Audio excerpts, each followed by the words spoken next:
رمضان كريم كريم كريم شهر عظيم عظيم عظيم رمضان كريم. بسم اللہ الرحمن الرحیم. ہم آج آپس میں بیٹھ کے تراویح کے بعد مطالعہ کر رہے تھے تو ایک صحابی کا جو واقعہ ہم نے پڑھا، میں نے کہا آج وہی آپ سے بھی شیئر کیا جائے. اس پر بھی آج اس سوال پر بھی ہم نے آپس میں غور کیا کہ صحابہ بھی ظاہر انسان تھے، لیکن وہ کیا چیز تھی کہ جو ان کے اندر آئی تو پھر انہوں نے ان کی زندگی بدل گئی. اور وہ قرآن موجود ہے ہمارے پاس، وہ سیرت موجود ہے. یہ واقعہ سنیں تو آپ کو تھوڑا سا ڈفرنس فیل ہوگا. حضرت ابو جحیفہ رضی اللہ عنہ وہ ذکر کرتے ہیں کہ ایک دن یعنی روٹی پکی ہوئی تھی اس کے اندر، گوشت کے اندر. اچھا دیکھیں، ہمارے لیے تو کوئی ایسی چیز نہیں ہے، لیکن ان کے لیے بھی یہ ایک ایکسٹرا آرڈنری چیز تھی کہ ان کے گھر میں گوشت بنا ہے، اس میں روٹی ڈالی. ہمارے لیے تو یہ روٹین کی بات، کوئی ایسی قابل ذکر بات نہیں، لیکن ان کے لیے اللہ کی نعمتیں میٹر کرتی تھی. وہ سوچتے تھے، جب کوئی بہت اچھا کھانا مل جاتا تھا اس پر غور و فکر کرتے تھے. بعض اوقات تو صحابہ اس پر پریشان ہونے لگتے تھے کہ کیا اللہ نے سب کچھ ہمیں دنیا میں دے دیا، کوئی ایک آدھ کھانا اچھا مل گیا تو اس پر پریشان ہونے لگتے تھے کہ کہیں ایسا تو نہیں اللہ نے آخرت کا کھانا بھی، وہ نعمتیں بھی دنیا ہی میں ہمارے حوالے کر دی. ہم کتنی نعمتیں استعمال کرتے ہیں، کبھی سوچا بھی نہیں.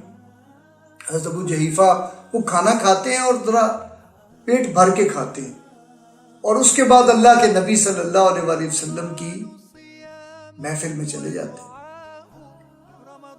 وہ کھانا پیٹ بھر کر کھانے کی وجہ سے نا ڈکاریں آنے لگتی ہیں. اللہ کے نبی صلی اللہ علیہ وسلم فرماتے ہیں ابو جحیفہ زیادہ اور پیٹ بھر کر کھانے والے جو ہے نا وہ قیامت کے دن بھوکے رہے، کم کھایا کرو.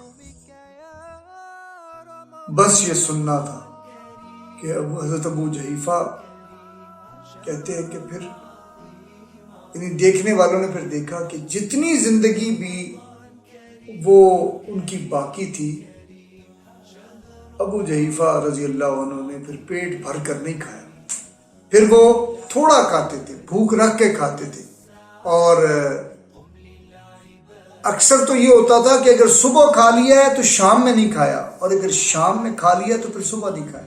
بلکہ ایک دفعہ حضرت ابو جحیفہ سے کسی کی بات ہو رہی تھی تو انہوں نے فرمایا کہ 3 سال سے، یعنی جب سے میں نے سنا 3 سال سے میں نے پیٹ بھر کے نہیں کھانا کھایا. اب آپ سوچئے کہ وہ صحابہ کرام کیسے تھے. ایک ہلکی سی بات ہوتی تھی، آخرت ان کے لیے اصل چیز ہوتی تھی.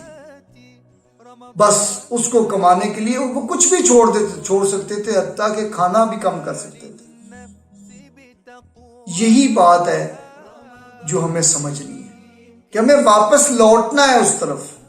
ہمیں غور و فکر کر کے واپس لوٹنا ہے اپنے عمل کے اندر. اللہ کے نبی صلی اللہ علیہ وسلم کی یہ بات اگر ان کے لیے تھی تو ہمارے لیے بھی ہے کہ ہم نعمتوں سے کتنا فائدہ اٹھائیں، کتنا کھائیں اور کیسا کھائیں. یہ ہمیں سوچنا بھی ہے، سمجھنا بھی ہے اللہ کے نبی صلی اللہ علیہ وآلہ وسلم کی سنت اور فرامین کے مطابق. اللہ تعالیٰ ہمیں اس کی توفیق عطا فرمائے. بہت شکریہ. السلام علیکم.